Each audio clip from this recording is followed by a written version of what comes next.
Get the cheese to sick bay. The doctor should look at it as soon as possible. It is the way in which we propagate our species. Please demonstrate how this is accomplished.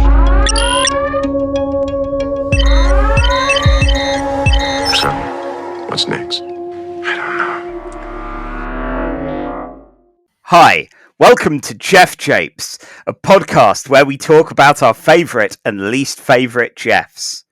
I'm Charlie Etheridge-Nunn, a writer and a fan of the video game designer Geoff Minter, creator of Attack the Mutant Camels, Hover Bother, Sheep in Space, and Revenge of the Mutant Camels. Hi, my name is Jeph Reid-Lobatto, and my favourite Geoff might be my old college mate Jeph from uni. Haven't spoken to him in quite a long time, but out of Jeffs I've known, he was always the nicest. Hope you're doing well, Geoff, wherever you are. And also, happy Thanksgiving, the one thing you expected to hear on this incredibly British Star Trek podcast. Well, yeah, especially one which will be airing at some point in December. But today, Miles is taking some time out of his life and his Thanksgiving to spend with us as we celebrate one of the best Jeffs. Yes, that's right, it's Jeffrey Combs, because we aren't really Jeph Japes, we're a Star Trek podcast. We are Casual Trek. And I am not really Jeph Reid-Lobatto. That was all an audible illusion of the mind. And Charlie, I have to admit something. Oh, yeah? When you said pick your favorite Geoff, I thought you meant favorite role of Jeffrey Combs outside this, which would have given me the perfect chance to say Babylon 5, because he appears in one episode of Babylon 5. Unfortunately, I couldn't really include that, so I was going to say Justice League Unlimited because of his fantastic work playing the Question. He was great in that. Personally, I quite liked him in the amount of weird H.P. Lovecraft related appearances that he's done, including H.P. Lovecraft in a children's cartoon as well. Oh, is this Scooby-Doo Mysteries Incorporated, where he hangs out with Harlan fucking Ellison? It's not even that, but that is also amazing. Yeah, no, he appears as H.P. Hatecraft at a convention where Harlan Ellison, played by Harlan Ellison, is guesting, and there's a point where he mentions that his work is popular in Japan. Oh, God. So there is an episode of a Scooby-Doo cartoon where Harlan Ellison and Jeffrey Combs make a subtle reference to the Japanese love of tentacle porn. Wow. Okay. Yeah, that's some early hits for the show notes about our different tangents in the episode. Okay. Right. So actually, I've broken you, haven't I? Not entirely yet. Not as bad as the tribbles last time. I thought I'd just give a quick ranking because there's actually many ways of spelling Jeph. And when I was writing my notes for Jeph Japes, I was like, yeah, in order for me, it's Jeph, Jeph, Jeph, and Jeph. Can't stand Jeph. Well, that's the thing. Jeph, Jeff, brilliant. Not met a bad Jeph spelt that way. Jeph with one F, I've only encountered once on the System Mastery podcast, but he seems all right. Then we've got Jeph, Jeph, and Geoff.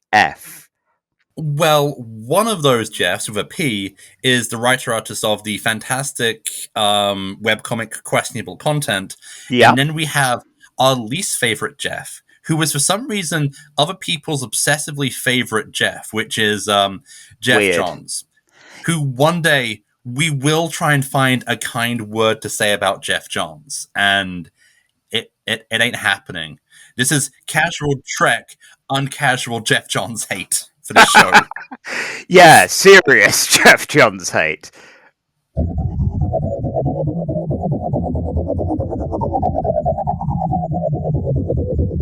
Well, for those of you that are listening to this as one whole uninterrupted thing, we've just had some technical issues, and we can only assume it's because we invoked the name of the author of The Three Jokers. We're going to move casually on now and remind you This is Casual Trek, a Star Trek show by two fans who like a lot of other things than Star Trek and Jeffs. And, we still think it's alright. So, with that level of rigid objectivity, it'll make us the best people to rank Star Trek episodes. We're also part of the Nerd and Tie network, who are also probably as pro-Jeph as we are, at least Jeffrey Combs-wise. Yeah, sorry, I kind of got messed up by what was either an invocation of the false Jeph or a negative reality inversion. I just think you forgot to put in the meter again. Yes, well, there's a cost of living crisis, and I'm having to pedal the machine as we talk to make sure that the electricity stays on. Right now, I spoke to my parents earlier today, and they're doing all right. They're making the cats have to pedal the furnace, which isn't going well. Yeah, I can't imagine cats being the best people to trust with that sort of thing. No. Thankfully, my parents still have a coal fire, so they can just start a fire, which, is usually the tendency of people from Moulscoomb, but, this isn't a Moulscoomb podcast, and we've talked about Scoomb enough. We have indeed. So, Miles, before we go on to the Jeffrey Combs Appreciation Hour, which admittedly was one of the first themes. Okay, that's it's almost cute that you think we're gonna not pass an hour.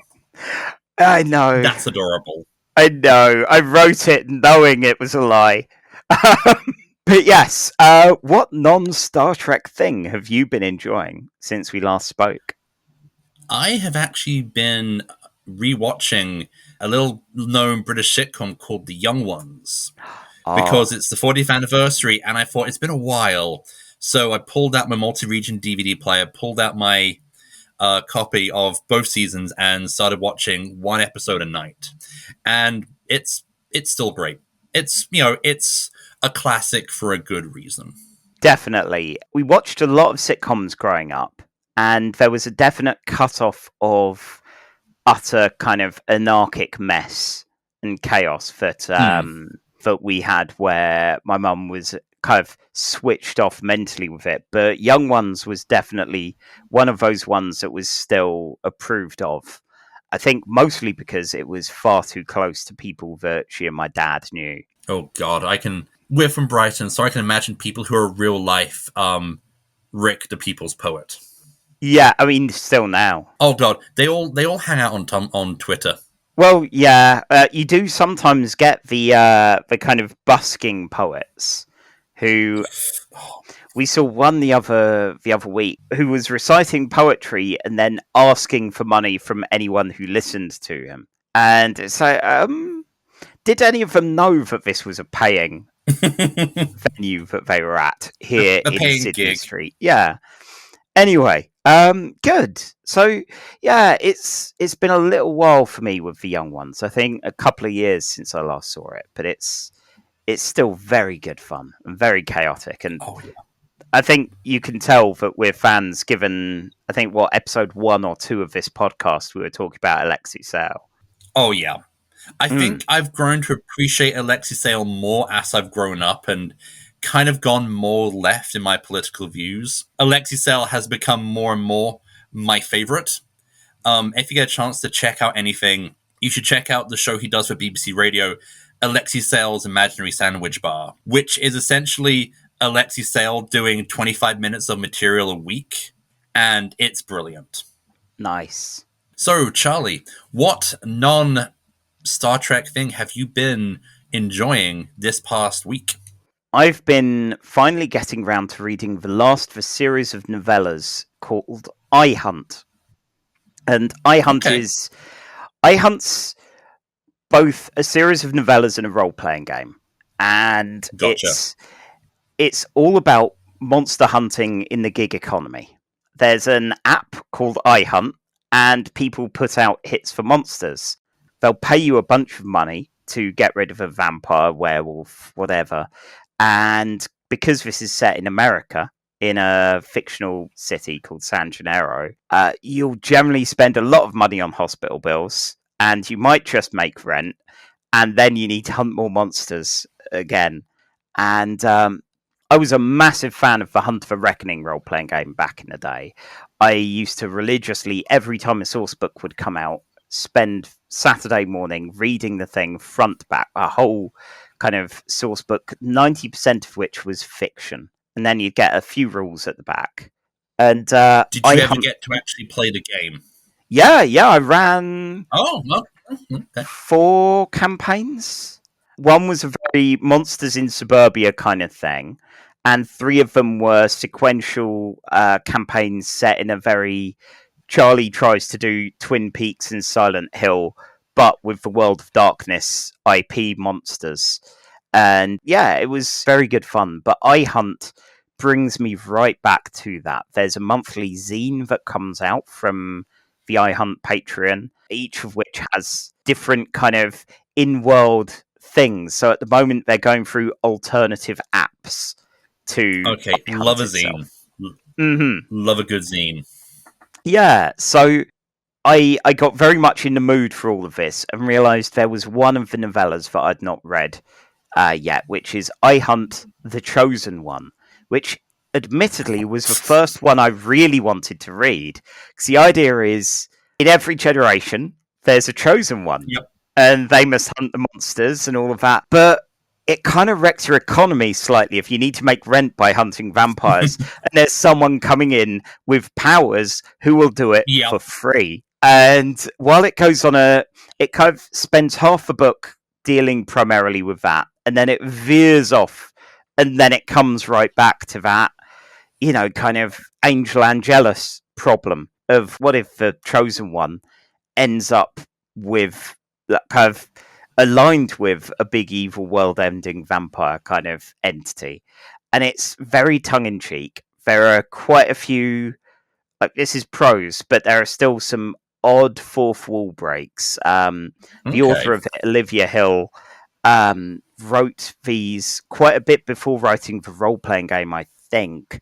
And one of the early ones set in a theme park had a character going by the name Liv, who was evidently someone that she identified with a lot while she was transitioning and took the name Liv now. And even lampshades for fact, this is kind of weird now, because there's a character in this world who I need to use because they're in a theme park, so that character's going to be there. But I'm also painfully aware that this was my kind of unknowing at the time author stand-in. Let's just move on from that kind of thing. So it's been it was the character was the egg moment.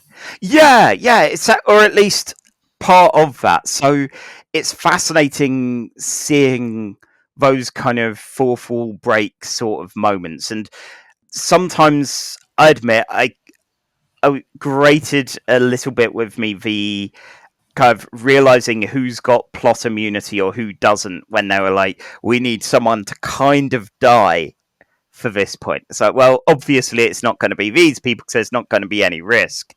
And then coming to a conclusion that, well, the death isn't the risk anyway here. Let's just move on. That doesn't always have to be the thing there. But just the world of it. And again, the horrid pragmatism of a person who knows that they're going to be on the back foot with monsters, working out tactically how to take them down, how to deal with them, and how to deal with a goddamn slayer, also kind of messing things up.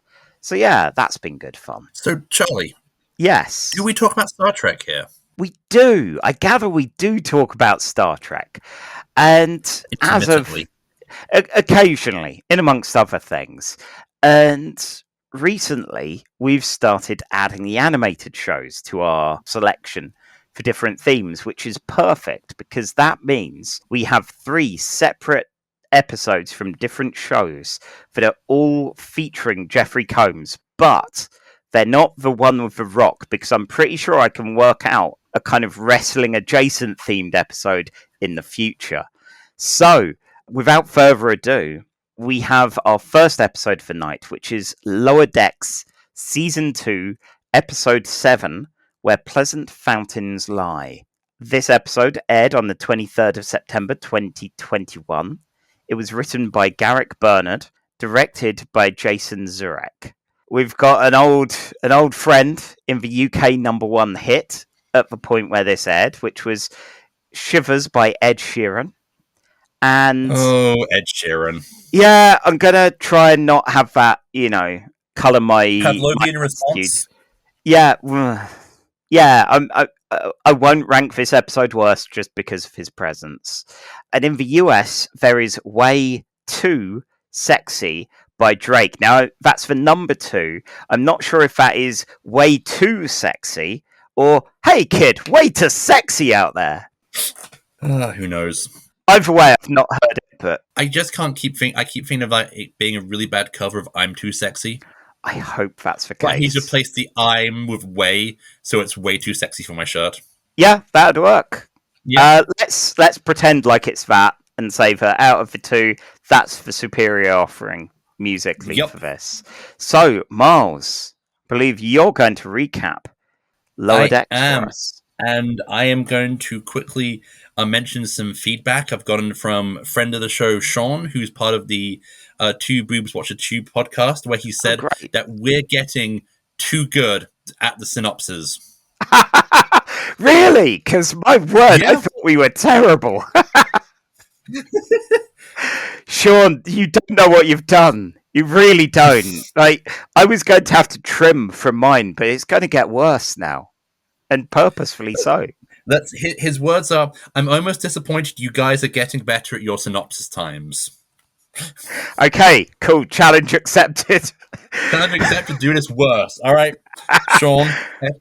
If we go over, we're doing this for you, buddy. Yep. So, 5 minutes starting now. Engage. Right, we open on a planet where a evil computer has been enslaving and controlling the native population by pretending to be a god. If you know anything about Star Trek, you also realize that this is Tuesday for the Star Trek universe. And they take on the crew take on board a computer called Agamus, who sounds like Herbert West Reanimator. This is, of course, our good friend Jeffrey Combs. This is why we paid the admission. So, Mariner is going to be taking Jeffrey Combs, Agmus, to the Daystrom Institute on Earth so they can safely store the computer. Boimler is going to do some wet work, don't say wet work, and go on a centipede killing mission, but he gets reassigned from the centipede mission to help Mariner escort Agmus back to Earth. Meanwhile, a crazy fantasy-style spaceship in either our A-plot or our B-plot, depending which plot you like more, of a race of humans who settled on a fantasy-style world to live out their Renaissance Festival dream lifestyles. Yes! Renfair Planet, back again! Renfair Planet, Renfair spaceship this time. Yeah. But the queen of this planet and the queen of the spaceship, she wants her magic engines checked by her son, who is actually the chief engineer of the Cerritos, Billups. See, the thing is, it turns out that there is a unique custom on their planet that the moment that Billups does the old nudge, nudge, wink, wink, say no more, he is now officially king of the planet. And so his mum, the queen, has been apparently trying to trick him into the old nudge, nudge, wink, wink, say no more, so he can become king. And Billups just wants to, he just wants to play with the warp core, if you know what I mean. I mean actually play with the warp core. Yeah. Warp cores are awesome. And so he and Rutherford go onto the ship to repair the engines. They seem to do a good job. But Rutherford goes back. No, not Rutherford. Rutherford stays behind. Billups goes back onto the Cerritos, and there's an explosion. And Rutherford and the Queen are killed, which means that Billups has to put on a crown, and he has to do the deed with his Queen's sexy sex concubine guards. Tendi is distraught at the thought that Rutherford is dead, but as there's a signal coming from his implant, she goes on board the ship and realizes, oh wait, Rutherford's alive, and so is the Queen, and they're having a big feast. This is another one of the Queen's tricks to make Billups have the sex so he can be king. Rutherford runs back to Cerritos just as Billups is getting himself ready to do the deed, but it turns out that Rutherford didn't have to worry. Billups had the failure to launch, if you know what I mean. And I mean his penis wasn't getting erect. Let's just beat around the bush. And so the Queen's plan is foiled. But wait, what about Jeffrey Combs?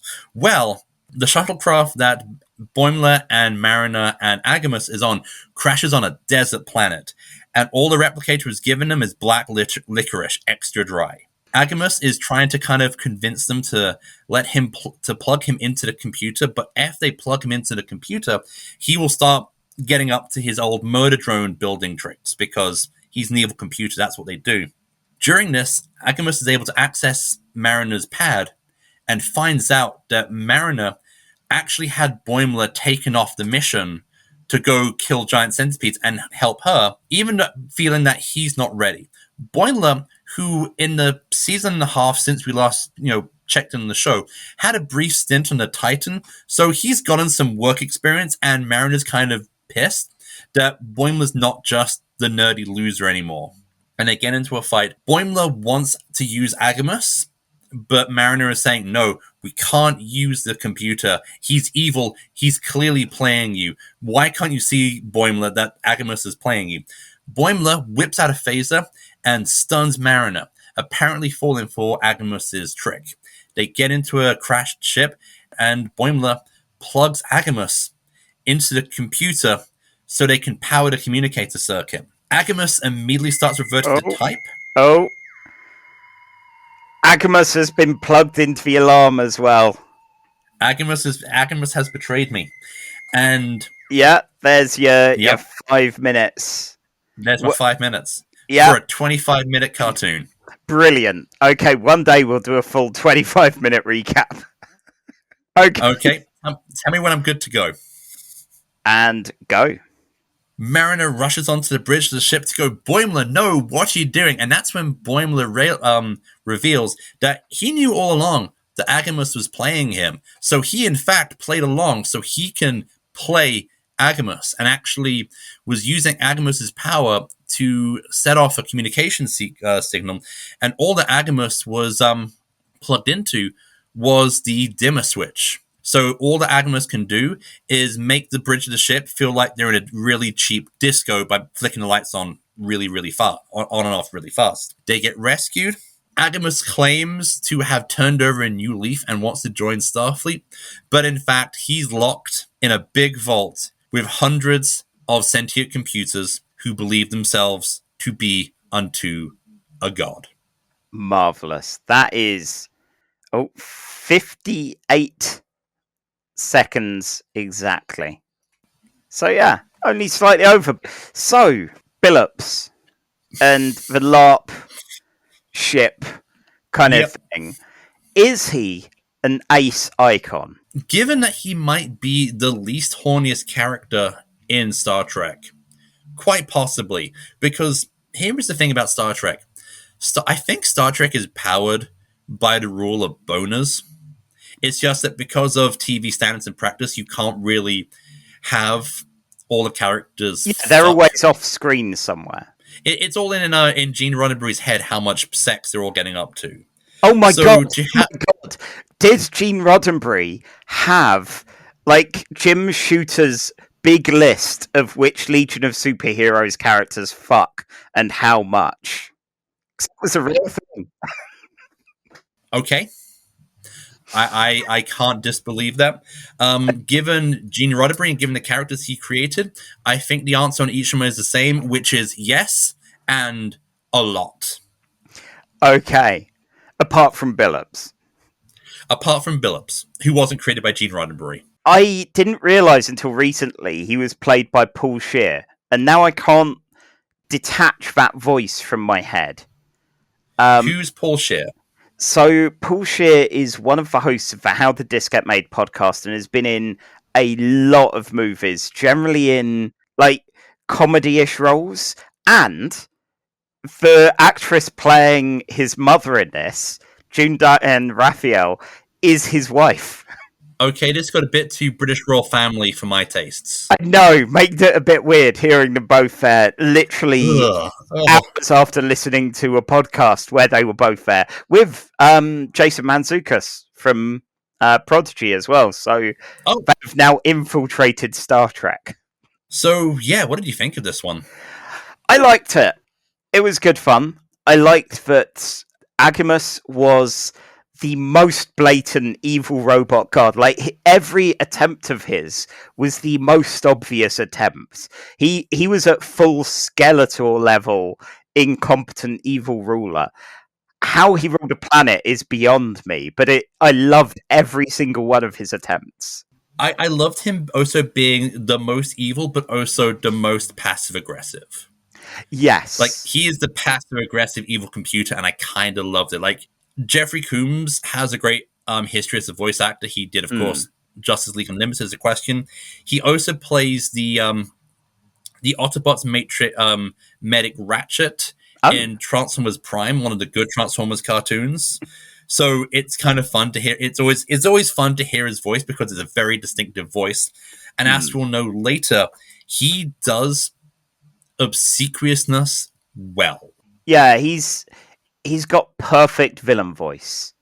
And you know, we listed off a bunch of roles of his earlier on, you know, with all your weird Reanimator and varied H.P. Lovecraft adjacent things, and even as the Question, there's a kind of serious arch kind of style, and this felt like him having fun, cutting loose.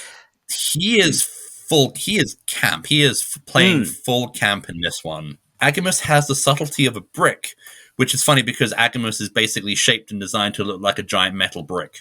Yeah, it was that kind of joy as well of he looks like an old desktop unit, and that's it. But still, I guess it's almost that Portal level sort of thing, like when you've got GLaDOS stuck to a potato, and it's this incredible megalomaniacal thing that if you give any leeway to, will destroy everything, will murder you, but is kind of charming with it. I think, if anything, to go with the Portal 2 analogy, I think that Agimus is less GLaDOS and more Whately as played by Stephen Merchant. Oh god, there's definitely that vibe. When I was a kid, quite often my dad would try and do things like very unconvincingly try to get us to go into a fire or anything like that. I think partly to try and be your kind of pantomime villain sort of figure, or occasionally he'd resort to his form as a were-gorilla while driving a car quickly, and we'd have to convince him that he was human. And that level of villainy was definitely the kind of style that I got from Jeffrey here.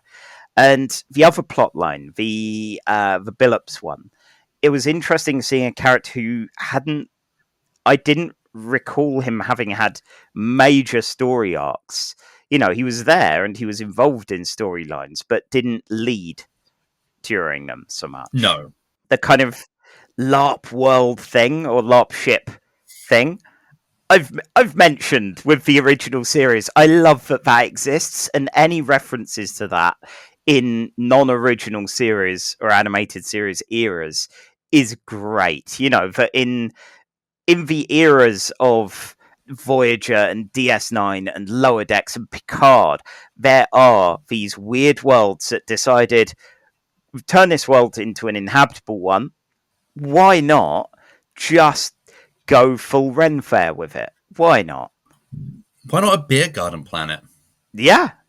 Oh god, there's bound to be at least a couple out there. Oh yeah, I miss the evil. Okay, it's weird to say I miss the evil computer plotline in Star Trek because season 2 of Discovery is basically an evil computer plotline, but that's not as fun as we have a computer. It decided that it's God, and now it's just making a mess for shits and giggles. Oh god, you've just made me realise this. I'm not sure when this aired in comparison to them, but there was a year where Picard Season 1 and Discovery Season 2 were both, what if a computer was evil? And kind of in a Mass Effect sort of way. So you had your kind of time traveling back computer that's going to take over Section 31. You had your whole kind of whatever the nonsense was with Picard and all of that, with again playing around with a lot of the Borg stuff and the data stuff. I've mostly repressed it now, but they both felt like what if computer bad, and this in 20 25 minutes has it as one of two storylines and is infinitely more charming and more fun. And yeah, that's an odd thing to have to weigh this against. Yeah, I like the Mariner Boimler character arc stuff. Like, I like how Boimler has grown from where we've seen him in like the pilot, where he is he's basically Rimmer. Yeah, he's basically what if Red Dwarf F. Rimmer were a star, and Craig Charles was the sitcom nemesis. Yeah, there's definitely that sort of feeling. I like that they're allowed to be more than that. Both Boimler and Mariner with that side of things. Because if she was just kind of for wacky hijinks going rogue every episode, and if he was serious but incompetent every episode, that would show no growth, no change, and couldn't really exist in the wider world of this, even with the, It kind of goes back to like the Rick and Morty, where for the most part, Rick seems to always have to be the character who is most in the right. Even when he's in the wrong, the universe will rewrite itself so that Rick is inevitably in the right. Whereas a lot of, Mariner's progression through Lower Decks is her realizing when to play by the rules and how being part of the team is actually lots of fun. Yeah, but she's invested in all of this, which causes some cool drama later on. So seeing him completely get taken for a ride, I'd forgotten the twist of that and was very happy to see that no, he was dealing with Agamus in the right way of pretending to be a rube, pretending to be taken in, and just playing him while using his power for a distress call. So well done him. So where does Agamus go on the list? Just in case people weren't aware or had forgotten, we have a big old list of Star Trek episodes, and these go all the way from our number one spot, which is Emissary, the pilot for DS9, down to a kind of midpoint, roughly, which is around Through the Valley of Shadows in Discovery, where Pike has a fancy vision, which acts as one of the many backdoor pilots to Strange New Worlds. And then down at the bottom spot, we have Enterprise's pilot, Broken Bow, which was not good. And we're going to find where on this list where Pleasant Fountains Lie should go. Before we go any further, I have a message from my cat Willie, who, because this briefly shows the cat doctor. Oh God! Very briefly, it is number 2 on Willie's personal list of cat-related episodes of Star Trek. Number 1, of course, being Cat's Paw, but number 2 might just be all of Lower Decks until there is a Dr. Tahana-centric episode of Lower Decks. I'll update the list. Update the cat list. Lower Decks. There we go. Yeah, it's all the Lower Decks. There we go. Good. Right, here's a nice in-joke for just you and me, actually, because no one else sees this list. Okay. Question. Yes. Do you think this is better than Crossover, which is at number 8, where Odo fucking explodes? Oh my God. Oh. I thought we'd work our way up to the difficult choices, because this, in my opinion, is better than Second Contact. So I'd say that's my flaw to this is Second Contact. Crossover. See, I love Jeffrey Combs as Agamus in this, but seeing like villain Kira, villain Cisco, I kind of, again, you've got the camp, and that's definitely a big factor here. And while crossover doesn't have the LARP stuff, the Ren Fair stuff, it's still, I don't know. I think crossover beats it just a bit for me, because Odo fucking explodes. Like, you don't get that in this. You don't get that every day. No. Okay then. Right. Next criteria. Do you think this is better than Barclay being a spider and Picard just spraying everything with Troy pheromones? Oh, that's another good point of comparison. I don't know. I think this might be better because the A and B plots are both bangers. They are both really good all the time. There isn't a low moment. And Genesis takes a while to get going. And while that builds up suspense, while that's a nice kind of make it a bit creepy in the episode, this is just hit after hit of great fun. Okay, so I'm probably going to say that it goes in at number 11. Okay, yeah, I'm good with that. Yeah. So, that's our new number 11. Almost at the mid spot of the big list here, which is the highest that Ed Sheeran's got as well. And if the gods are merciful, that will be the highest he will ever go. And on that note, we're done with that, and on to our next episode. Next up, we have an episode of Enterprise. Yes, everyone's favourite of the Star Treks. This one's going to be Season 1, Episode 7, The Andorian Incident. This episode aired on the 31st of October 2001. The teleplay was by Fred Dekker, the story by Rick Berman, Brannon Braga, and Fred Dekker, and it was directed by Roxanne Dawson. Yes, the director of at least one episode of Lost. And something to do with Voyager. I forget what. Something to do with Voyager, yeah. So, which Ed Sheeran song is number 1? This was 2001. Was he... I assume he was alive then? I don't know. I'm assuming that Ed Sheeran is an all-devouring cosmic entity. Like Ego from the Marvel Universe, that all songs are Ed Sheeran songs. They will eventually all become them, yes. So Ed Sheeran is a terrifying musical singularity. Ah, God, that's like that infinite grey goo kind of thing. Yep. Yeah, so the UK and US number 1 hits at the point that this aired. The US still had Fallen by Alicia Keys. She will not be stopped back in mid-late 2001. And we had Kylie Minogue with Can't Get You Out of My Head. Oh, Kylie, at least not Snow Patrol.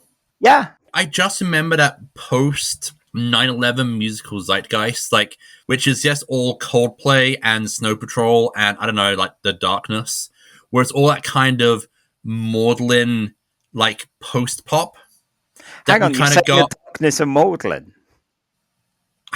Look, it was 2001. That was 21 years ago. It's been a while. Wow. Okay. But yes, both good tracks this time. So yeah, I'm the one doing the recap. My original plan for this show was to try and contrive ways to make it so that you would be the one recapping every episode of Enterprise. And somehow I've ended up doing this. It's because I threatened to sing the theme tune every time. Yeah, that's fair. Okay, so have you got the timer? I do. And engage with Faith of the Heart. Cold open. It's an advert for a Vulcan day spa. Come along, meditate, relax. We've got some funky rocks. We've got a steam room. But, oh no, Andorians are here. They kick in the door. They are not here for a nice relaxing spa. Oh dear. So yeah, credits, and no, I still don't care for the song. Once we're back, we're on the Enterprise, and Archer and Trip are looking at some Vulcan star charts. Archer's all excited about places to explore, and Trip doesn't get it, because, Vulcans have been there already. Archer summons the power of, well, actually, here. He's a pedant. He saw a place that's not on their charts. Is it a discrepancy? Maybe, and if so, they can point it out to Vulcans and go, we got there first.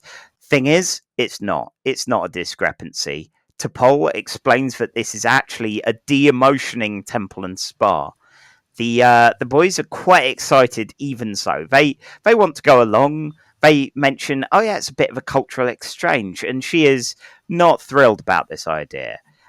She gets talked around a bit by Phlox, who points out that this does encourage that whole infinite diversity and infinite combinations. So checkmate, Vulcans. T'Pol briefs the lads about what to do, where to stand, what to say, and you know by the amount of rules that Archer and Trip will ignore literally all of them. Archer would probably pee on something. Probably, yeah. Well, if he doesn't bring his dog to do that, then yeah. He'll pee on the stone he has to take. Yes, exactly. So yeah, and the monks don't respond to any hails, which is apparently standard because they don't care for company or technology. They are big on kind of, a tech and comms detox down there. And when T'Pol, Archer, and Trip arrive, all of it's empty and there's a smashed door to the temple. Is this usual for them? Well, maybe, because purging emotions can get quite violent sometimes.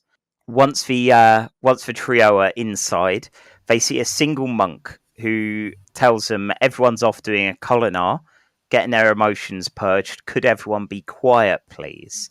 And T'Pol wants the lads to touch a magic stone, which Archer is actually surprisingly respectful about for once. Well done, Archer. Even so, while Archer and Trip are about, kind of wandering about, ignoring the rules, Archer spots a reflection of a hiding Andorian and ambushes him. But oh no, there's more, and they're taken hostage. The Andorians don't know what Earth is, don't care for these pink skins, don't like the idea of anyone working with Vulcans at all. They are neighbours to Vulcans, which must be really annoying because, let's face it, they are a bit insufferable. But Quick question. If the Andorians call humans pink skins, what do the Andorians look like? What, two Andorians? No, I mean, I asked to us, us explaining it. What do Andorians look like? I'm on a clock and I'm not going to get racist about the Andorians. Trip will do that for me. Anyway, we have Jeffrey Combs, actor extraordinaire, playing Sheeran, one of the people in charge of the Andorian operation here. He says the Enterprise being here is proof alone that there's a secret base on the monastery. So, oh dear, the lads put their foot in it again. Oh, lads. What are they like? The monk does mention that the Andorians come down here, kick things about, leave with no evidence. Now they're sticking around, and that's not great. T'Pol does erase them a bit, saying, oh yeah, they're all a bit angry and suspicious. But if there's one thing I've learnt about Enterprise Vulcans, they're very quick to say things that maybe you should seek a second opinion about, especially when it comes to, oh no, we don't have a secret base or anything. Up on the Enterprise, Reid, because yeah, for once we do have other people around than these three. Reid spots the Andorian ship, calls down, and Sheeran trashes all of the communicators. He also does a bit of the old punching interrogation with Archer, who is being truthful about his lack of complicity with Vulcan shenanigans. Sheeran, alas, does not believe him. In a kind of makeshift prison cell. And that's time. Oh, really? Oh dear. Yeah. But I'm gonna be charitable. Whatever time I'm gonna take 30 seconds. Really, for asking me a question mid-timed segment. I'm blaming Sean for this. Just for people who are as casual as we are, Andorians are blue with two little antennas. Yeah. You guys. I mean, I don't know how intense the fans of this are, or if they're as casual as me about this. I know for Ammo, our beloved one donor that we've had on Ko-fi, when I asked her, do you want any particular episode to be covered or anything? It was like, yeah, whatever. So I assume that our audience are as casual as us. So good cover there with explaining Andorians.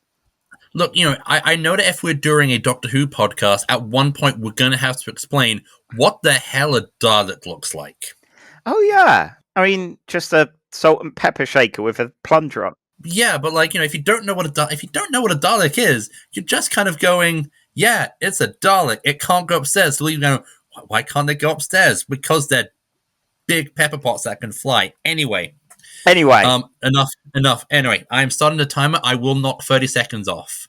Okay, And continue.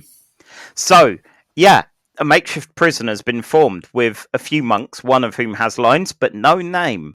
And for the trio from the Enterprise that are down here, T'Pol and the unnamed monk do have a bit of a comparing notes about the smell of humans, which apparently is unpleasant. So T'Pol has some kind of thing she bungs up her nose to stop that from getting too much. Space fix. Yeah. Trip, not to be outmatched, gets racist about the Andorians' antennas. And then Archer does the whole same thing about Vulcans. It's a mess. They are all getting cancelled after this. The monk suggests that maybe they could find an old transmitter from the before times that's hidden in the catacombs that allow them to call out to the Enterprise, get some help. The Vulcan catacombs are found via secret doors. The Andorians don't know about it, even though they've wrecked this place multiple times looking for a secret base. You'd think they'd get better at it, but no. The catacombs themselves are a bit weird. Vulcan bodies are apparently just left out to rot there, but all the artifacts get pride of place hidden away, including a transmitter, and Trip reckons he can fix it. And the monk that he goes with says, don't touch anything else down here. Don't go down that hallway. Which means, of course, at some point they will. In the cell, the Andorians look in on the prisoners, who are supposed to be sleeping, and assume that it's all fine, as is. Archer and T'Pol begrudgingly share a blanket. He, of course, is like, oh yeah, you need the blanket. And she's like, actually, Vulcan physiology, you need it more. And they both kind of split the difference and have that, again, despite the whole human smell thing. Up on the ship, Sato finds the radio signal from Trip. Reid begins planning things as far as sending an away team down without immediately getting all the hostages killed. The Andorians detect a power surge when Reid and some security guys beam down, but they run into the catacombs and don't get caught. Reid places some explosives on the other side of the walls because apparently this whole place is hollow, so he can keep an eye on what's going on with the Andorians while he lays the explosives down.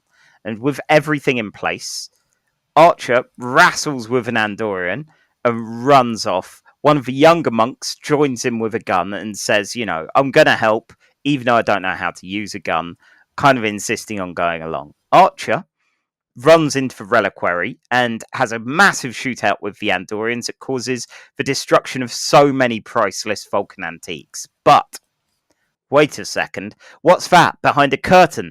It's a giant circular door with an X on it. Does it lead to the Xavier Mansion, specifically the one from the 2000s era X-Men films? No, although it looks like they've stolen it from there. This one leads to a massive Vulcan facility. The Vulcans did actually have a secret base here. The Andorians were right all along. The Vulcan monk does try his best to say, we don't talk about this, I'm going to need to shoot you, gets punched out almost immediately. And given how tough Vulcans are compared to humans, this guy must have a hell of a glass jaw. T'Pol films the whole secret operation for Archer, and he gives the details to Sheeran, who may have been the antagonist here, but he's in the right. And they were being spied on. It wasn't paranoia. The Vulcans really are that shady. Now, they can go off with that knowledge and work out where to go from there, because this is not Starfleet business or the Enterprise's. So Sheeran is very grateful for this, says Andor is in the Enterprise's debt, and then leaves. Abrupt ending. Okay, that was 4 minutes and 14 seconds, so I'm putting that as 3 minutes 45 seconds. Wow. Very, very generous of you. Yeah, so that was an interesting one. Miles, have we watched a good episode of Enterprise? Charlie, yes, we have. We've actually watched a legitimate... It's finally happened. We have reached the mountain. Excelsior! We have climbed the top of the mountain and like, yes, here is an episode of Enterprise that is good. if not fairly decent.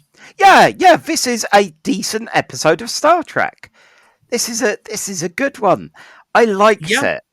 I was like halfway through and resisting messaging you going, Miles, I think it's good. What will we do? No, this is good prequel stuff because the Andorians and the Vulcans and the humans are all going to be part of the founding members of the Federation.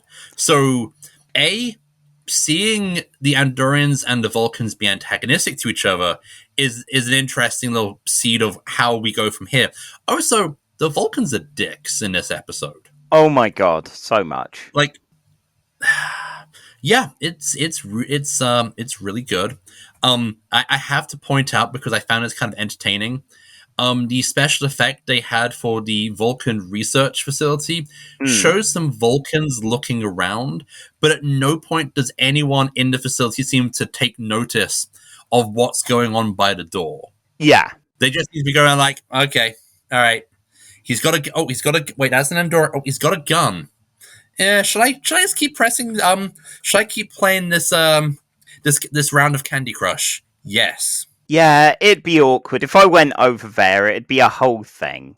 And I've got work to do. I've got, bosses on my arse all the time. I can't go over there and go, are people holding each other up with guns here? I'll come back later. Yeah, best have. Yeah. So which is an understandable no prize kind of excuse for the extremely different special effects for that base. I was impressed with how different, how much it looked like. I don't know, like a level from GoldenEye or something that had been ported in. It looked like something from Half-Life. It looked like the Institute from the first Half-Life game. Definitely. We're doing all the Valve references this episode. Okay, we'll need to factor in a Left 4 Dead somewhere, somehow. But that's all right. This was actually good. Now, Shran, I was a little disappointed that there wasn't more Shran. He was good when he was there, and the other Andorians, while they didn't necessarily, or at least I didn't hear them get named. You had the creepy Andorian who is kind of rapey towards T'Pol, and that was kind of... ugh. Yeah, that was an unpleasant Andorian. Hopefully he's not going to get much for career after all this. But yeah, I loved that the antagonists acted like antagonists and were in the right. Like, they were pushy arseholes, but with good reason here. Yeah, and I feel like Shram, even though for the first half of the episode, he does act like a thug who really hates communicators and loves hitting rocks against communicators, you do see that he also has, like, he does let them go and it's like, okay, we're good. Yeah, he does show principles, and he's not. Given my Doctor Who background, it's sometimes weird to have villains who aren't a faceless spokesman for an alien race. Like with Daleks or Cybermen, they're just a stock monster. So it's always nice to have a proper villain who is also more than just a villain. Yeah. Well, that's the thing. We all know the stereotype of your Star Trek enemies, your kind of Klingon types of going, I'm going to be honourable to the most amount of a fault that it can be, or anything, or I'm duplicitous and I'm going to be the most duplicitous. Having these guys be violent, angry, suspicious, and understandably so. Yeah. It's interesting. And not just in but what if the Empire were the good guys? Kind of nonsense. I will say one thing that this doesn't have in comparison to Errand of Mercy. Yeah. At no point do Shram and Archer clearly have a will they won't they romance. Now, I know Shran comes back, so maybe later. I believe Shram is a recurring character, because again, if you have Jeffrey Combs on speed dial, you're gonna use that. him. Yeah.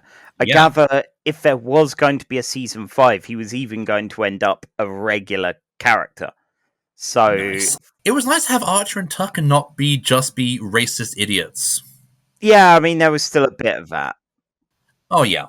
So you mentioned Errand of Mercy, and that's a good comparison because you've got that kind of clash of different people meeting for the first time and that antagonism, but also the kind of, oh, I hate you, but I kind of respect you sort of thing. So, in your opinion, is this better than Errand of Mercy? Okay, let's just get my tired joke out of the way. This is the best episode of Star Trek because of the theme tune. There we go. Right. Joke done. Yeah, Done. we can move next on. time we do Enterprise. We can move on with our lives. Ooh. So this is definitely better than Strange New World, which is number 22 Yep. out of 25 now. So there's a flaw for it. And yeah, like I think Errand of Mercy is probably better in like the story really and don't the wanna- legacy it has. I really don't want to say that this is mid because I really enjoyed it, but at the same time, in the grander scheme of things, it's kind of mid.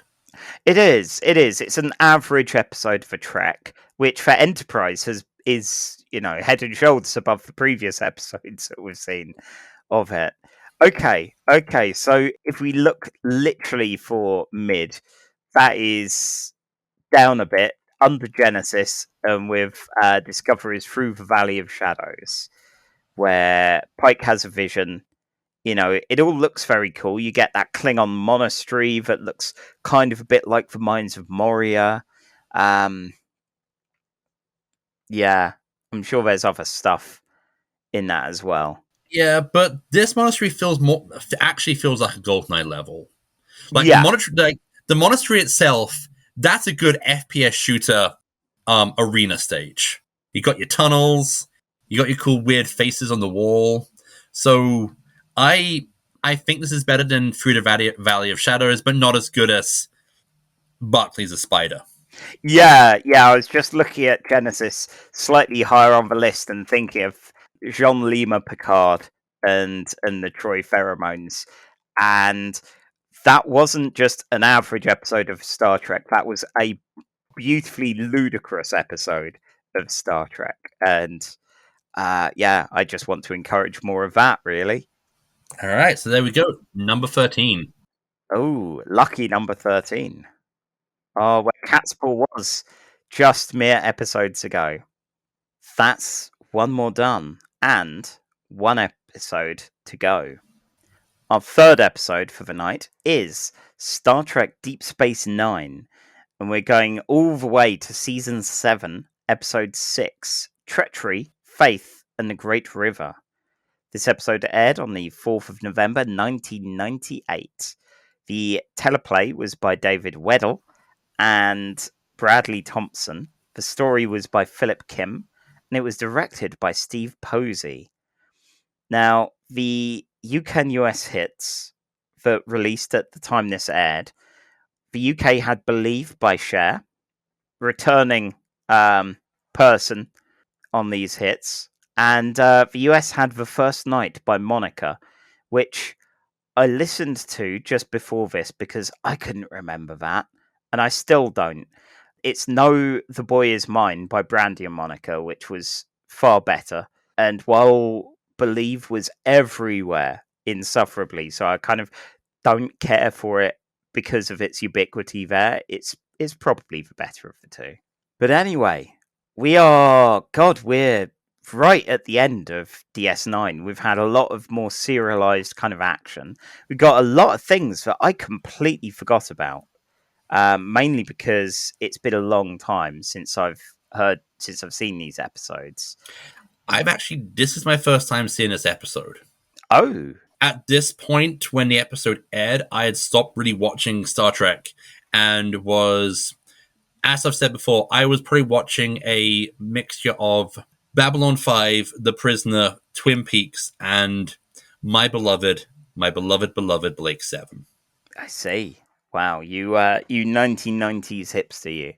Oh yeah, and we're just a few years away from my my X-Files and Gillian Anderson obsession. In 98, were we not already there? No, because X-Files. This is post movie. Oh God, This is right. post X-Files Fight the Future. So this is when the show has moved to LA and is kind of dropping off because it's drowning in its own mythology, and also it's just purely comedic at this point at times. Yeah, I think seasons 3 through 5 were where I began to drop off because there were way too many mythology episodes. The move to LA, actually, a lot more of the embracing of the fun, slightly daft bits of it, and a lot more one-off episodes, won me back for a couple more seasons. This is the same year Fight the Future came out. Oh, wow. Okay. So we're at the midpoint where the X-Files were at like the height of its cultural zeitgeist, but it drops. Yeah, like a stone. Wow. So, this isn't an X-Files podcast, though. Casual X-Files. I don't know. I guess that could be done one day. But we've got millions of Star Trek episodes to go. So, Miles, give us the recap, starting now. Okay, so Odo is leaving the station to check up on the possibility that one of his Cardassian informants might still be alive. He's been missing, presumed killed for a while, with the whole Dominion Cardassia alliance and Civil War. So he goes off to check. He takes a runabout and flies to a random asteroid, which looks like all the cave sets we've seen before in Star Trek DS9, but let's not talk about that. I'm a Doctor Who fan. Every corridor is the same corridor. And he comes across Weyoun.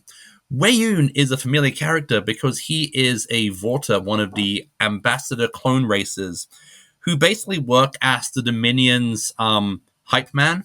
And Weyoun tells Odo, sorry, your Cardassian friend dead, but I want to defect to the Federation for reasons. And so Odo and Weyoun get on a shuttle on the runabout and they start making their way back to Federation space, where they are messaged by Weyoun. It turns out that this Weyoun is the new Weyoun, Weyoun 7, and the Weyoun who's with Odo is actually Weyoun 6.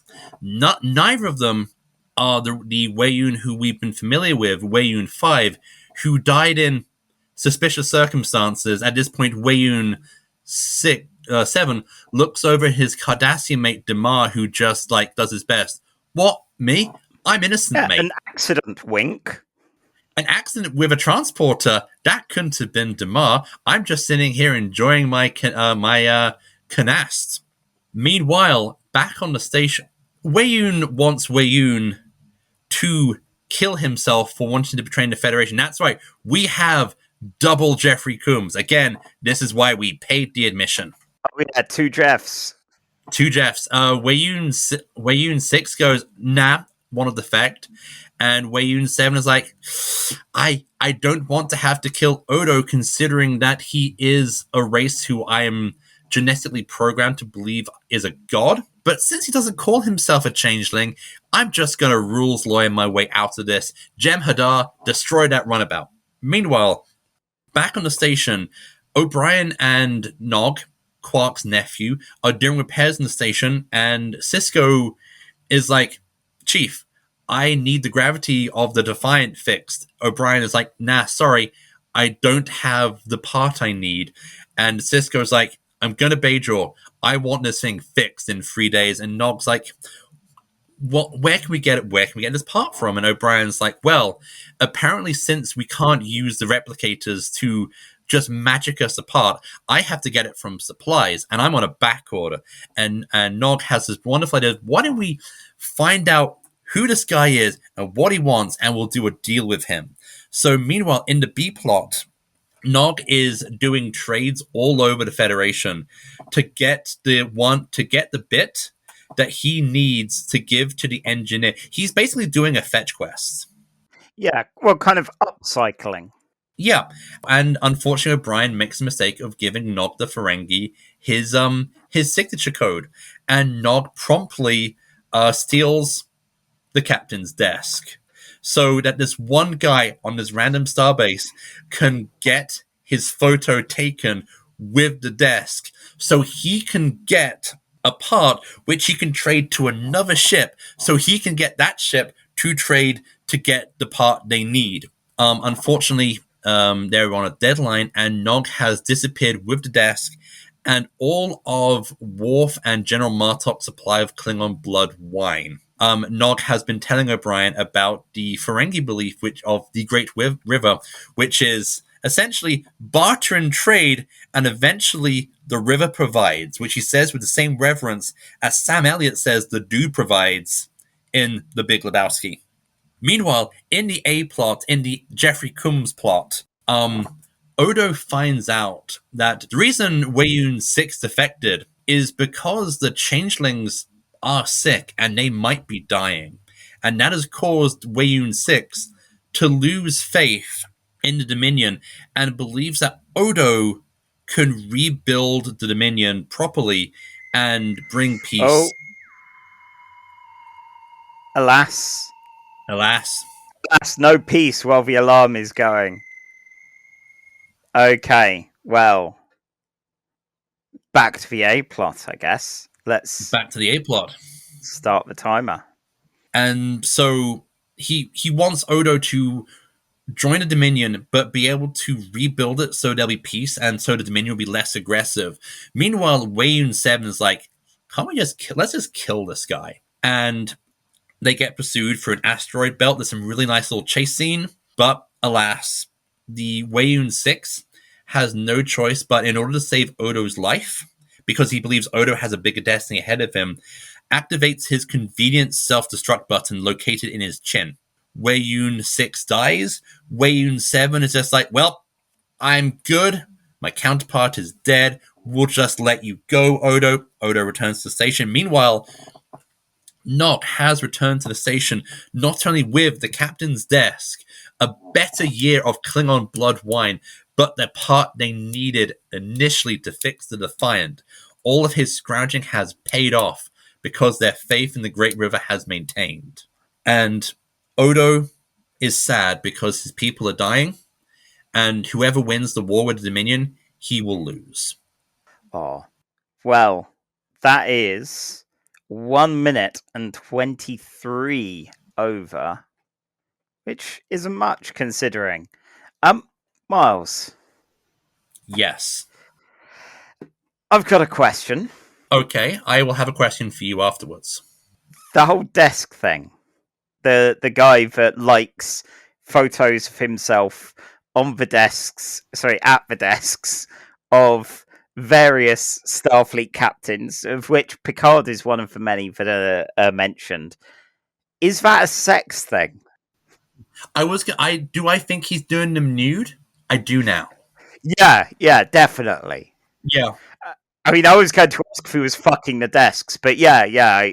I'm assuming he's just draped over them like pin-up style. Yeah, I heard that was put in there because of how intense and weird fans could get, and that it was basically that sort of thing. But yeah, the idea of, oh look, I've made a kind of a nude calendar of myself at all of these different Starfleet captains' desks, and then whoever he gives that to will have the biggest restraining order put on him.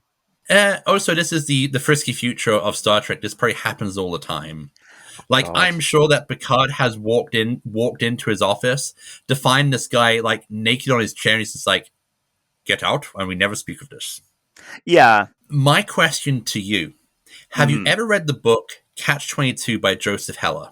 God, so long ago now. Back when I was, I want to say 10. Not at an age where I felt I could appreciate it. No.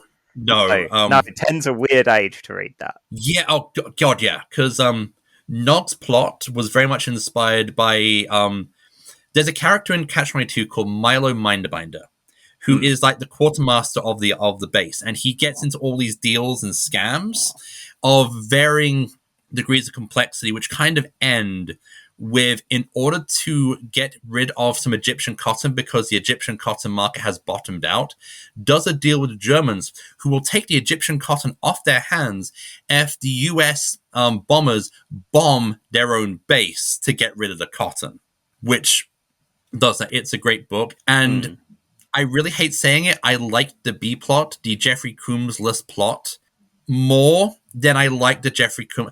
As much as I love seeing Jeffrey Combs and Jeffrey Combs play the same character to differing degrees of bastardness, the whole sitcom kind of plot of Nog essentially Del Boy trottering his way throughout the Alpha Quadrant, while O'Brien and Bashir, again, being the two most United Kingdom's guys in space, have the sitcom moment of having to build a new desk and not being able to get it right. Yeah, when they realise they've got a complete cowboy on the situation who's traded away all their stuff.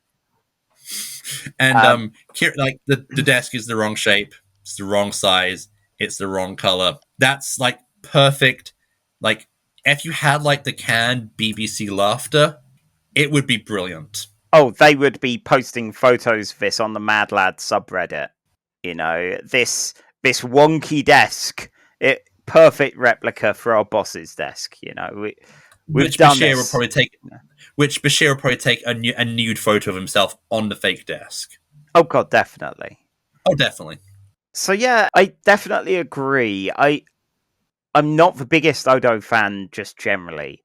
It was interesting seeing the challenges that he faced, especially as Wayne 6 was dying and asking for Odo's blessing. And Odo is 100% the character that you would least expect to do that. Odo's not a god. He's a cop.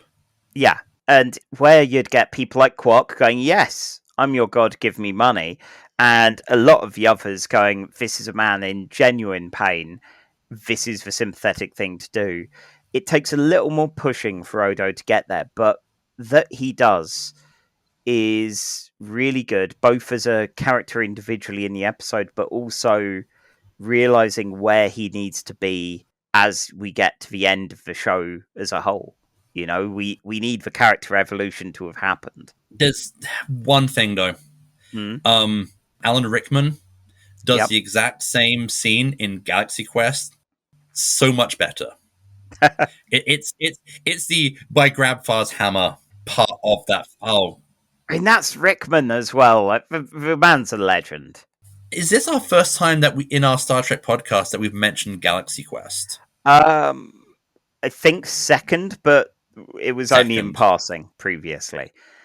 But yeah, there was definitely that similar vibe. Obviously done serious here, where it was kind of both comedic and kind of sad as well in Galaxy Quest. But yeah, I liked having some Jeffrey Combs versus Jeffrey Combs and watching his range of being a kind of sympathetic Wayne who knows that he can't be trusted, knows he's not a good person, but is trying to live, trying to get free of all of that, as doomed as it is. There's also the part where like he is a little bit where he's enjoying food from the replicator. Yes. Like that was like a nice little charming moment. Yeah, it felt like it was needed, that kind of something that isn't just we're on the run, oh I'm dead now. There needed to be some kind of lowering of the tension to allow you to get that humanizing moment. There's a moment because this is a character, the Wayne character has been a villain throughout the show. Yeah. So it's you get that nice little moment where you see again where he's talking about wanting Odo to rebuild the Dominion to be better. You can see it in him where he genuinely seems to want this reformation of this organization which he is part of and has genetically been modified to believe that it's the right way to live. Well, that kind of semi-tragic understanding of his situation, going, I am, like, his taste buds don't work well because they weren't programmed to work well when his species, when the Vorta were uplifted by the Dominion. it included, he's aware of texture but barely flavor because he needs to be only feeding on these certain things, only on these certain berries, and accepting of the food that he is provided. Similar to how easily he's discarded and a Wayne 7 is activated. And watching that kind of, for Wayne 7, obviously with the level of naivete that Wayne 5 and Wayne 6 probably once had, where Wayne 6 is kind of done with the Dominion and all of that because of... He's opening himself up to new ways. He's opened himself up to like a new way of thinking given the system that he is confined to. Yeah. Meanwhile, Wayne 7 is essentially just kind of walking onto the stage like he's Iago and Othello. Like he is he's a treacherous fawning shit. Yeah, well, he and Damar are good fun. While they're very much the cutaway to villain's lair kind of characters, they are very entertaining in their obvious duplicity and disregard for one another as well. So yeah, it was a good fun one. I don't think it's the best DS9 that we've had. No. God, I'm looking at our big list here, and every episode of Deep Space Nine we've had so far has been in our top 10. Our lowest rated is actually Crossover, where Odo fucking explodes, and I think this probably isn't as good as that. Again, despite the double Jeph. Despite double Jeph, despite the delight that is the Nog Delboys his way around the Alpha Quadrant. Yeah. Actually, I want to quickly talk about that because for the most part, I think it's one of the few times where the Ferengi's capacity for trading and profit is presented in a way that is good. Yeah. Where it's not just, acquire all the thing to be rich. It is, hey, it's striking up friendships with these people to see what they want, so you can help them, so they can turn around and help you. It's almost like we're being presented the Ferengi ideology in a way that is altruistic. Yeah, I like that. I know Armin Shimmerman spoke of the attempt to redeem the Ferengi from being entirely one-note characters. Yeah. And seeing them still adhere to their core philosophies. And there is definitely an amount of the kind of Adam Smith of it all with this idea of the invisible hand, that kind of equivalent thing, but for Ferengi. So it's interesting seeing this being done for a benevolent reason. And that you could accept that, yeah, Ferengi have to do this. They have to know, what's this person want? Well, I'll profit at the end of the day. If I'm helping them get what they need, and they'll do this, and so on, hopefully, there'll be some good of it, rather than just money for me, fuck everyone else. It feels very zen. Or that might be just because the moment he said he talked about the river, it does kind of sound like the dude abides. Yeah. From Lebowski. There's definitely an amount of that. So, on the list, we've got one good plot and one alright plot. And we've had some of these before. Yeah. We've got... there are things like Matter of Honor, which were two fairly good plots. At least those plots kind of dovetail in the end. Yes. Whereas, this is set A plot, set B plot, and neither the twain should meet. Yeah. Oh, God. And the thing that's shocked me with the cold open, Kira and Odo being together. Yeah. That was weird. That was weird because I had dropped off the show before that point. I knew, I know that Odo has an unrequited love for Kira. I knew it kind of gets reciprocated later, but it just seems weird. It seems weird. It seems weird to have Odo fuck. Yeah, that's the thing. I like that friendship. Even though I saw the episode years ago when Odo fucks. We're going to have to do that one day. And not just exploded. Yes. Yeah. It's just odd, really. I didn't I imagined Odo being the bearer of a crush, but not anything beyond that, given how very alien he is. You know what the weird thing is? Mm. We've gone through this entire episode and not at all mentioned how Dax is a different actress now. I completely forgot she was in this. Like, yeah. yeah, There's a Dax. It's not Jadzia. it's Esri and it's Nicole de Boer. Yeah. Yeah. Yeah. She was in the Dead Zone TV show, which was good fun. I've never actually seen the Dead Zone. I have read the book though, and I've seen the film. The film's great with Christopher Walken. This one, the TV show, has Anthony Michael Hall from The Breakfast Club, so you know I saw that. I remember Nicole de Boer from Deepwater Black, which was a show I never saw. But in the early days of the UK Sci-Fi Channel, they advertised that show a lot. Ah, I think it's an Australian show. okay. Because, like, you know, no one ever talks about the huge amounts of Australian TV sci-fi, like Halfway Across the Galaxy and Turn Left, which was like a kids one. See, for me, it's I've only really seen Farscape out of their shows and loved it. Oh. But No, I got it wrong. It's not Australian. It's a Kiwi production. It's New Zealand. Oh, well, apologies to our Kiwi brethren there. Yeah. Man, I was going to use this as a tangent to talk about the fact that Australia has an Ultraman TV show. Huh. Yeah. That's odd, but okay.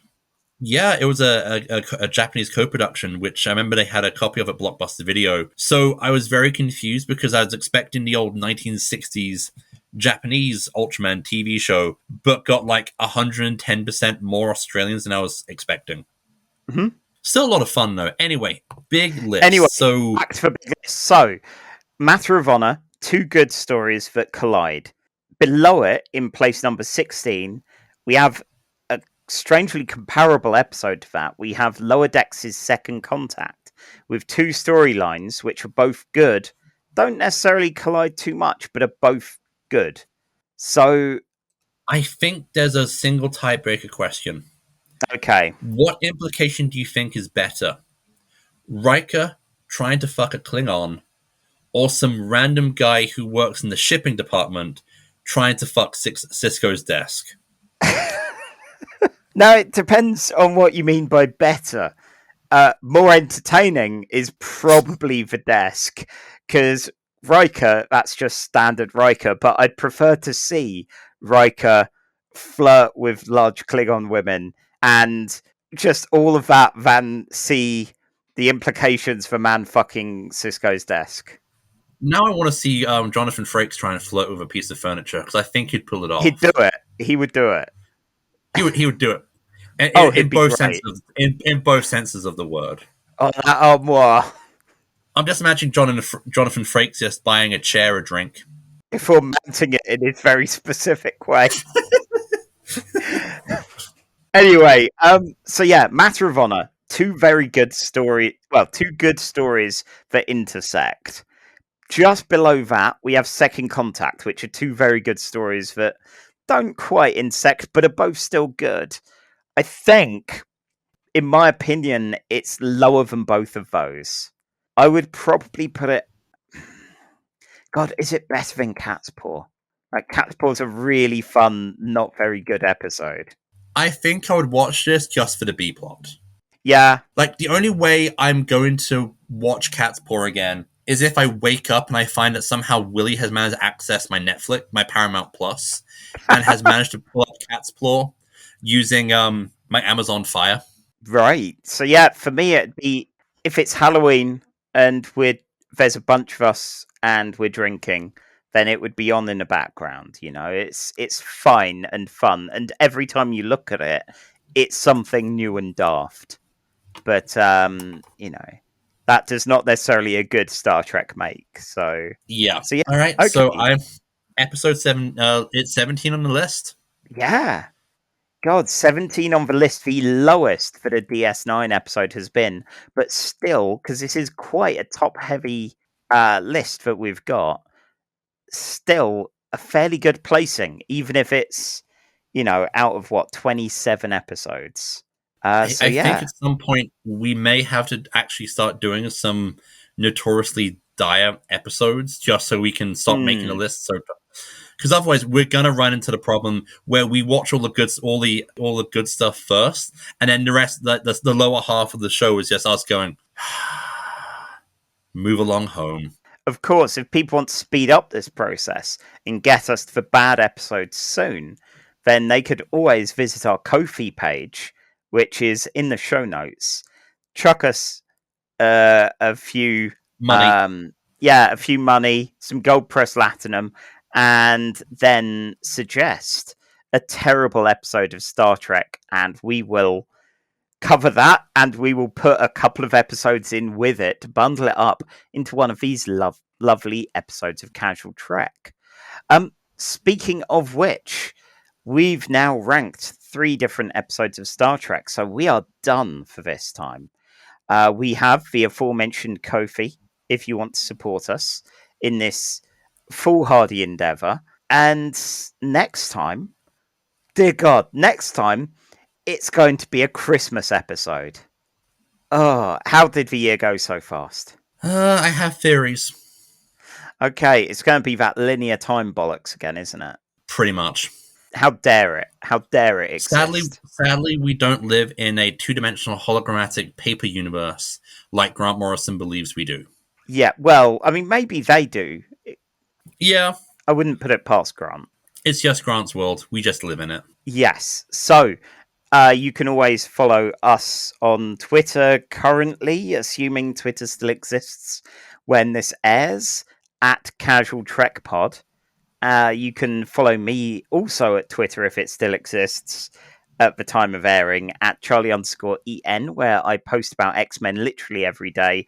Although I've started playing with another social network. I'm trying out Hive, where I'm trying out Hive. I'm trying out Hive. Mastodon perplexed me. No. I got stuck in a login loop and gave up because I'm not bothering that much. But I'm currently on Hive, where I'm posting at least an image from whatever X-Men issue it is I'm reading that day over there. And I'm Skyshark on Hive. And also I'm skyshark.itch.io for my comics and RPG content. God, that's a lot of plugs. Miles, what about you? You can currently find me on the burning catastrophe that is Twitter right now on @manmiles. And there we go. It's a holiday season, so I have little time for fun online, and I'm still debating if I want to keep doing social media, because if Twitter collapses, I don't want to have to do all that time and effort in building up my brand, of which I had none. Yeah, what I'd say about Hive is there are so few people currently that it's like the first day of a new year of school. It's like, hi, I'm this person, I like this. And everyone's just sharing their interests and not actually getting into incredibly toxic discourse yet. So no one's mentioned Star Wars? Not that I've seen, no. Okay. I might be the only person that's mentioned Star Trek, and I think I got away with it. You got away with it? I think I got away with it. I've not seemed too intense about it, I've seemed oddly casual about the whole matter. I might, if I try Hive, I might just not at all mention Doctor Who, and might just mention Blake 7. Yeah, do that. Less Flame Wars. Yeah, exactly. Pick a fandom that no one else cares about. I'll be a New Warriors fan over there. I'll be a Deepwater Black fan. I'll be a Zardoz fan. There we go. Oh my god, yes! I'll be an Eternal Law fan. There we go. No one will know about that. So catch us over there where we'll do those things. And come to us next time where we will be doing something festive. And with that, go to a Starfleet. And once you've done that, live long and have a jelly baby. Good night. You have been listening to Casual Trek by Charlie Etheridge-Nunn and Miles Reid-Lobatto. The intro theme was by Alfred Etheridge-Nunn. Star Trek's owned by Paramount, and Casual Trek is part of the Nerd and Tie network.